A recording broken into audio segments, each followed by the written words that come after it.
cheese. Ayan. Sino yung kananan dapat na bigyan? Nanay. Tayo ka, nanay, para naman makita ka dito. Ayan. Ayan po, si nanay. Thank you. Ayan, nanay. Nanay, isa. Tag-isa-isa lang. Maalala tayo sa susunod. Yan. Guys, sino pa? Angel.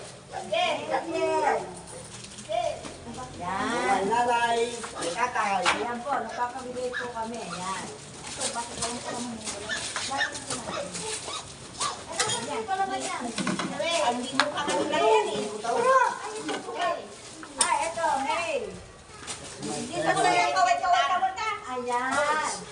Thank you. Walang ano eh. Ito pa. No comment.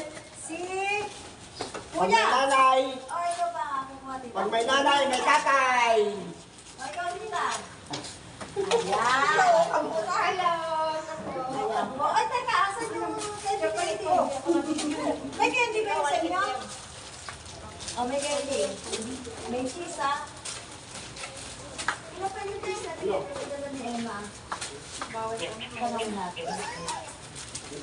Kasi may magkakapirto. Sino yung isa? Ako. Ate. Ayan. Ayan, si ate maganda. Ayan po. Ayan. Ay, ate nalaglag. Pulong na yung parawan. Gusto magpaiwan. Ayan. Sa isang bahay ay isa lang. Ganun eh. Kaya, Yun ang din, hindi yun. opo, narinig niyo yan. Opo. Wala na, tayo lang naman. Sino pa yung amoy na? Wala na. Ito kay Milet. Yan, ang Milet yan. Mamaya na yan. Basta meron na kayo. Kay Desmond. Opo, kay Desmond. Isa. Pero sa isang bahay eh. Ay, dahil umuwi sila doon sa bahay. Uwi sila dun sa ano. Opo nga. Yan. Hi! Tatabi lang muna natin yan. At tapos sumatira, pag Bible study, may merienda po natin. At nang merong merienda yung mga tao pag na Bible study. Uy, si Dometri! Pipila din sila. Ay, Dometri! Oh, pila na kayo. Ano sa inyo?